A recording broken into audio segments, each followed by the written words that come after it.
Ya, bismillahirrahmanirrahim. Assalamualaikum warahmatullahi wabarakatuh. Okay, for today, inshallah we'll continue. We still study about refleksi. Ya, kita review dulu ya. Refleksi itu pencerminan. Ya, Ya, kita pakai logika bercermin. Ketika bercermin, maka akan terbentuk bayangan.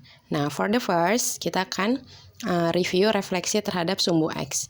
Jadi sebenarnya kemarin kalian sudah menggambarkan titik, garis, bahkan gambar ya, dan bayangannya, baik terhadap sumbu X ataupun terhadap sumbu Y. Nah, sekarang for today kita akan mencari polanya ya. Maksudnya kita nanti bisa menentukan bayangannya tanpa harus menggambar. Ya, sekarang I have tiga titik ya. Ada titik A, titik B, titik C. Oke, sambil direview ya. Ini titik A, cara menuliskan koordinatnya X, Y. X-nya 2, Y-nya 1. Berarti titik A itu 2,1. Terus titik B 3,4, ya kan? Titik C 6,3. Nah, masing-masing titik ini akan kita refleksikan, akan kita cerminkan terhadap sumbu X. Jadi ini bayangkan sumbu X ini cerminnya. Maka bayangannya ada di mana? Pasti ada di sekitar sini nih, ada di bawahnya kan? Oke. Nah, kalau pakai buku berpetak easy jadinya. Ini ada titik A-nya di sini, maka bayangannya ada di bawahnya. Ingat ya, jaraknya harus sama. Nah, di sini. Ini bayangan titik A, atau kita tulis A aksen. Nah, berapa ini titiknya? Lihat caranya ke X sama ke Y. X-nya 2, Y-nya min 1. Oke, jadi A ini bayangannya A aksen. Ini titiknya 2, jadi bayangannya 2, min 1. Oke, sekarang the second, titik B 3,4. Maka bayangannya, ingat jaraknya harus sama ya. Ini ada 4 langkah. Berarti kesini juga 4 langkah. 1, 2, 3, 4. Di sini kan. Oke, ini titik B aksen. Berapa koordinatnya? 3, min 4. 3, min 4. Oke, jadi udah ketemu dua bayangan ya. B 3,4, refleksi terhadap sumbu X, bayangannya 3, min 4. Nah, the last titik C 6,3. Bayangannya coba kita tebak ya. Tadi A bayangannya 2, min 1. B 3,4 bayangannya 3, min 4. Maka C 6,3 bayangannya pasti 6, min 3. Jadi ternyata belakangnya berubah. Ya, belakangnya berubah. Ini C aksen 6, min 3. 6, min 3. Nah, tadi kita ulangi ya. Ternyata kalau ada titik A 2,1 direfleksikan terhadap sumbu X, bayangannya jadi 2, min 1. B 3,4 bayangannya jadi 3, min 4. C 6,3 bayangannya jadi 6, min 3. Ternyata polanya seperti itu. Kalau terhadap sumbu X berarti titik X-nya tidak berubah, nih kan 2, ini juga 2. Titik Y-nya hanya berubah tandanya, tadinya plus jadi minus. Ya, semuanya juga gitu kan. Ini 3,4, bayangannya 3, min 4. Belakangnya saja yang berubah tandanya. Ya, maka bisa disimpulkan. Maka, kalau ada titik A, koordinatnya X, Y, direfleksikan terhadap sumbu X, maka bayangan yang terbentuk adalah X, min Y. Jadi, belakangnya aja yang berubah. Ya, contoh nih ya, nih. Ini kita nggak usah menggambarkan. Contoh, tentukan bayangan titik berikut yang direfleksikan terhadap sumbu X. Oke. Ini ya, ada titik A 2,5. Ini semuanya terhadap sumbu X ya.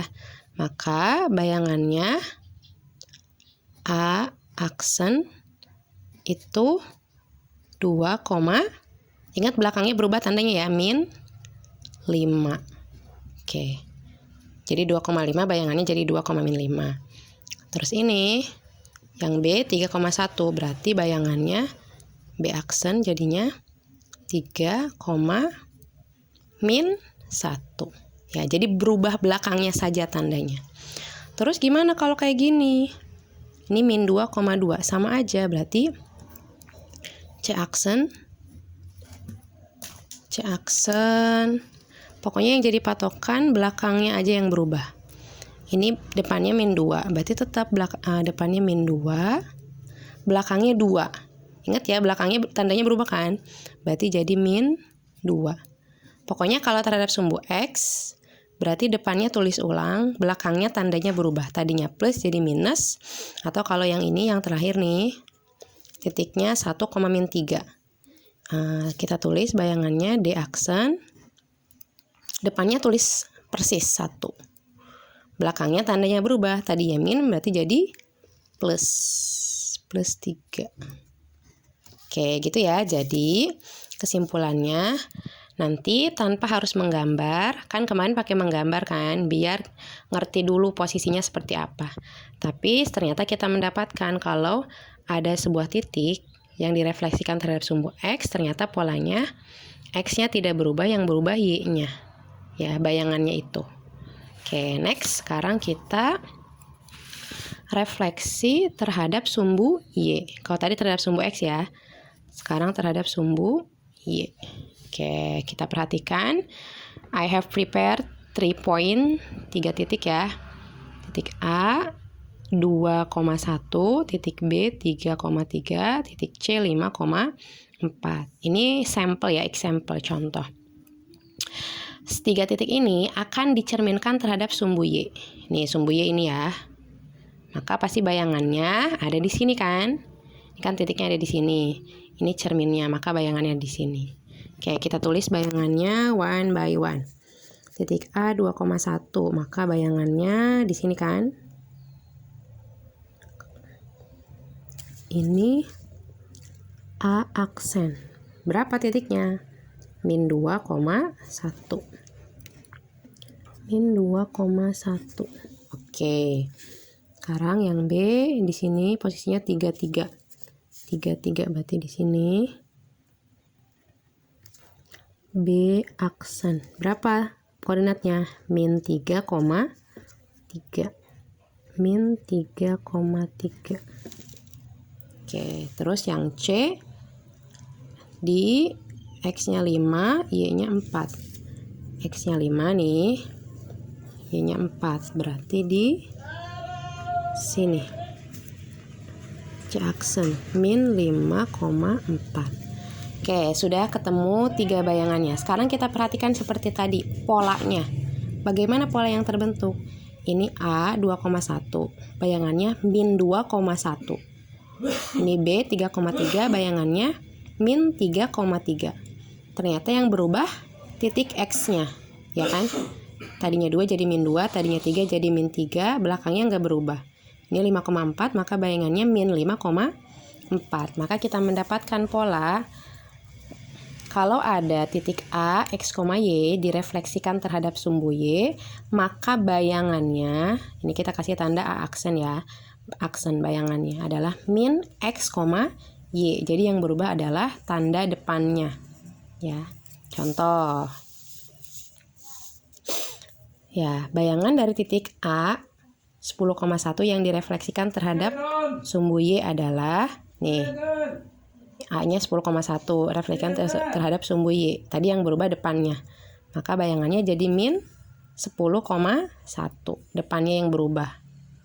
Tadinya plus jadi minus. Oke, I have prepared 3 for other example. Ya, ini maka bayangannya, ini semuanya terhadap sumbu Y ya. Maka bayangannya B aksen. Ingat tadi yang berubah adalah depannya ya, min 2,4. Ya kan, tadinya 2,4. Maka bayangannya jadi min 2,4. Ini semuanya ikut ya, refleksi terhadap sumbu Y. Nggak perlu ibu tulis ulang. Yang ini. Maka C aksen, tadinya C-nya min 2,1. Gak usah bingung. Pokoknya patokannya yang berubah adalah depannya, yang X-nya. Ini tadinya min 2. Dia berubah, berarti jadi 2. Belakangnya gak usah diapa-apain. Oke, kenapa belakangnya gak usah diapa-apain? Karena kalau kita lihat di gambar, nih posisi Y-nya kan di sini aja kan? Posisinya Y-nya di sini, yang berubah X-nya. Tadinya di sini kan X-nya, dia jadi ada di sini. Ya. Oke, adalah titik D 3, min 2. Maka bayangannya di aksen depannya berubah ya. Tadinya 3 jadi min 3, belakangnya tetap. Oke. Jadi gitu ya. Ya, semoga bisa dipahami dan membantu kalian dalam belajar. Thank you for your attention. Wassalamualaikum warahmatullahi wabarakatuh.